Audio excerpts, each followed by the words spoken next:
E aí, pessoal, como é que vai? Tudo bem? Bom, desculpe interromper o seu domingo, mas é que hoje é um dia especial. Não só especial por causa da Páscoa, né? Que eu vou falar sobre isso em outra ocasião, mas hoje é dia 9 de abril. Você sabe o que aconteceu no dia 9 de abril? Dia 9 de abril de 1945 foi o dia da morte de Dietrich Bonhoeffer.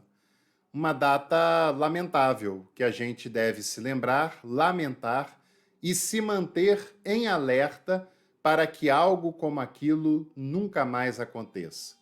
Dietrich Bonhoeffer foi um grande teólogo, apesar de ter vivido menos de 40 anos. Mesmo assim, deixou uma obra vasta, uma obra muito consistente. Era um teólogo extremamente promissor, né? Mesmo tendo vivido pouco tempo, produziu muito e entrou para a galeria dos grandes teólogos contemporâneos. E, aliás, eu falo sobre ele no meu curso online de teologia contemporânea. Se você quiser adquirir, o link está aqui na descrição. Então, isso mostra sua genialidade. E o Dietrich Bonhoeffer foi um dos primeiros teólogos, um dos primeiros líderes eclesiásticos da Alemanha que percebeu o perigo do nazismo ainda em 1932, 1933, quando Hitler tinha acabado de ascender ao poder. Já naquela época, quando a grande maioria dos líderes religiosos viam aquele novo governo com euforia, Dietrich Bonhoeffer esteve atento e denunciando ao que ele considerou totalitarismo, tentativa de controlar a liberdade da igreja e dos pregadores, tentativa de controlar os professores de teologia na Alemanha naquele cenário, os atentados aos direitos humanos que aconteceriam a partir da década de 30 na Alemanha e que, posteriormente, deu a sua versão mais destrutiva, com a morte de milhões de pessoas, as invasões a outros países e as consequências graves e drásticas da Segunda Guerra Mundial. A vida de Dietrich Bonhoeffer é marcado por muita capacidade intelectual, muita seriedade naquilo que ele entendeu como vida cristã, como vida de discipulado. Ele viveu isso até as últimas consequências e de uma maneira muito verdadeira e encarnada de fato. E a vida de Dietrich Bonhoeffer, ela é um sinônimo de dignidade. Bonhoeffer viveu, creu e praticou a sua fé com muita, mas muita dignidade.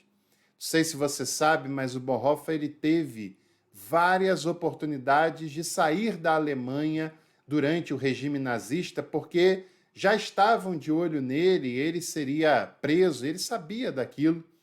Ele chegou a viajar para a Suécia, para os Estados Unidos.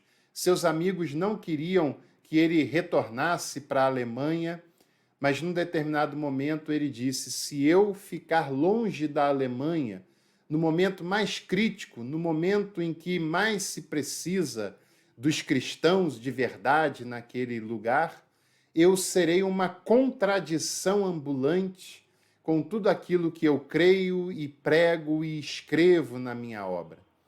Mesmo sabendo dos riscos que ele corria, Dietrich Bonhoeffer encarou esse desafio com muita decência, com muito caráter, com muita dignidade. Esse é um herói da fé. Esse é um herói da fé contemporânea. Esse é um exemplo para cada um de nós, é uma inspiração de fé para cada um de nós. Num tempo em que muitas pessoas apoiam a falta de democracia, que muitas pessoas cristãs não têm o apego que deveriam ter à democracia, aos direitos humanos, à justiça social, à igualdade com todos e todas. Muitas pessoas que apoiam totalitarismos até dentro das igrejas e fora delas, alguns que apoiam totalitarismo, inclusive dentro da própria casa, dentro da própria família, e ainda se dizem cristãos. Certamente precisam conhecer o exemplo e a dignidade de Dietrich Bonhoeffer.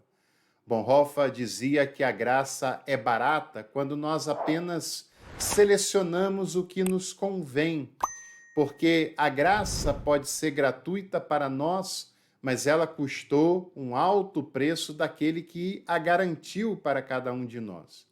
E essa graça, que é de fato gratuita, mas quando ela nos alcança, ela nos compromete como um todo. Ela não compromete apenas um dia da semana que a gente vai em um determinado lugar considerado sagrado, mas ela nos faz enxergar que a vida como um todo é sagrada, que toda relação que nós temos é sagrada, que todo lugar que nós frequentamos é o templo onde Deus atua, pois ele atua na vida. Pois o templo em que Deus atua é um mundo criado por ele. Que todas as relações vitais são relações sagradas, com o próximo, com Deus, com a natureza, com os animais, consigo mesmo.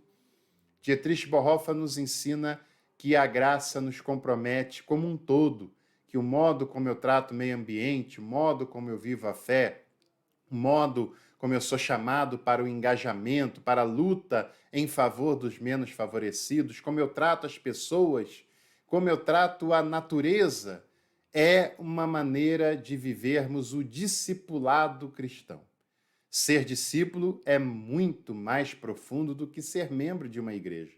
Ser membro é só você passar pelo processo de aceitação, receber uma carteirinha e ser membro daquela igreja. Muitas vezes você nem vai direito, nem se envolve direito, nem ajuda direito, mas ser discípulo é ser alguém que está comprometido em todo o tempo com os ensinamentos e com a proposta feita por Jesus para a vida e não apenas para a religião. Bonhoeffer propôs um cristianismo arreligioso, que vai muito além da religião, da frequência ao templo, dos dogmas, embora ele não fosse contrário a isso, mas ele entendia que ser cristão é ir muito mais além do que os dogmas, do que as cerimônias, do que as frequências aos templos. E para que você tenha referências bibliográficas sobre esse grande nome, eu quero deixar apenas 2 dicas de livro, que é essa obra brilhante, tudo da editora Sinodal, que é a editora que traz as obras do Dietrich Bonhoeffer, traduzido diretamente do alemão, por quem conhece o alemão, né? Essa obra aqui é Resistência e Submissão, é a coletânea das cartas que o Bonhoeffer escreveu enquanto esteve preso. Ele ficou 2 anos preso, entre 1943 até a sua morte em 1945, e as cartas dele estão nesse livro aqui, traduzidas para o português. Você vai ver momentos que ele está otimista, momentos que ele percebe que não vai sair de lá. E ainda tem isso, né? O Bonhoeffer viveu menos de 40 anos e 2 desses anos foi preso, né? Que é mais uma grande dificuldade, né? E esse livro, que é a sua principal obra, O Discipulado, no original O Preço do Discipulado, né? Mais uma tradução belíssima da editora Sinodal, de grande confiabilidade, que você deve adquirir e ler, e a sua reflexão sobre o Sermão da Montanha. Infelizmente, Dietrich Bonhoeffer foi uma vítima do totalitarismo, da maldade, e no dia 9 de abril de 1945, depois de ter ficado 2 anos preso, ele foi enforcado, né? Há até um vídeo sobre ele, um filme que fizeram sobre sua vida, e o interessante é que, quando ele está diante da forca, o seu algoz vira para ele e fala: então, pastor, agora é o fim. E o Bonhoeffer diz para ele o seguinte: não, agora não é o fim, é apenas um novo começo. Viva a memória e o testemunho de Dietrich Bonhoeffer, esse grande herói da fé, esse grande exemplo para a nossa vida cristã, e que nesse dia, 9 de abril, completa 78 anos da sua partida, do seu falecimento. Um abraço e até a próxima. Se você gostou do vídeo, deixe a sua curtida, aproveite e compartilhe e também fica aqui o nosso convite para você se tornar membro do canal e nos ajudar a fazer teologia. Tchau, pessoal, um abraço.